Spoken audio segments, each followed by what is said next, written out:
Waalaikumsalam warahmatullahi wabarakatuh.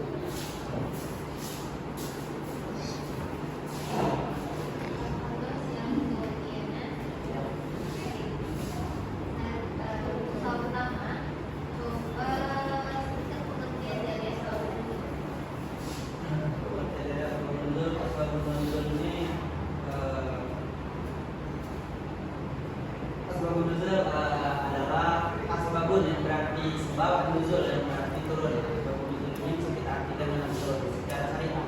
Asbabun nuzul ini menjelaskan tentang perkara atau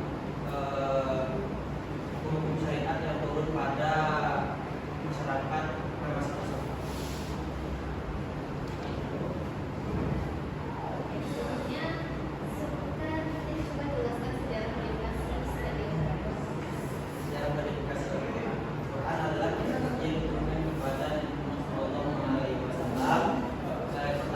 Di Gua Hira dengan turunnya surah Al-Alaq dan turunnya Al-Quran itu selama 22 tahun 2 bulan 22 hari yang dipedomani oleh umat muslim untuk menjadi panduan hidup.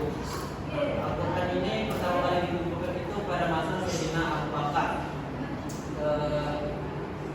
atas permintaan dari Sayyidina Umar ketika perang Mu'tah, ketika banyaknya para sahabat-sahabat penghafal Al-Quran yang meninggal ketika ada pada perang Mu'tah.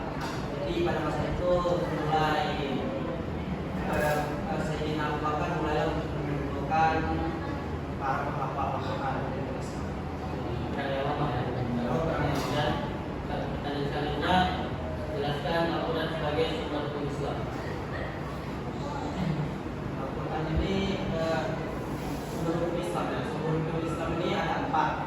Pertama itu Al-Quran sebagai sumber hukum Islam. Al-Quran ini adalah sumber hukum Islam paling otoritatif. Karena bersifat qat'i. Al-Quran ini bersifat qat'i dan langsung turun dari Allah kepada Rasulullah untuk menjawab masalah-masalah pada masa-masa tersebut. Yang kedua ini ada hadis. Hadis ini adalah sebuah perilaku atau sifat Nabi yang bisa kita terapkan untuk menjadikan hukum syariat. Yang ketiga itu ada ijma'. Ijma' ini adalah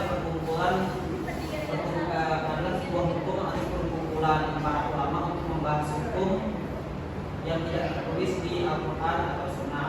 Yang keempat itu ada kias. Kiasnya adalah perumpamaan suatu hukum dikarenakan tidak tertulis secara eksplisit di dalam Al-Quran atau Sunnah. Jelaskan sejarah Quran tentang etika berkomunikasi. Etika komunikasi ini terbagi menjadi etika komunikasi ini terbagi 2. Yang pertama itu komunikasi secara vertikal. Komunikasi secara vertikal ini seperti doa, zikir, sholat dan juga istighfar dan taubah. Yang kedua itu ada komunikasi secara horizontal. Komunikasi secara horizontal ini terbagi menjadi 3, yaitu komunikasi antar pribadi. Ini ketika terjadinya komunikasi antara orang lain dan antara individu dan individu yang lainnya. Dan itu komunikasi intrapribadi. Komunikasi intrapribadi adalah komunikasi yang terjadi antara diri kita sendiri. Dan yang terakhir itu komunikasi metapersonal. Komunikasi metapersonal ini komunikasi yang jarang terjadi dikarenakan hanya segelintir orang yang pernah melakukan ini. Salah satunya itu Nabi Muhammad, dikarenakan melakukan komunikasi secara alam gaib, ya, seperti berkomunikasi dengan jin maupun malaikat.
akhirnya itu.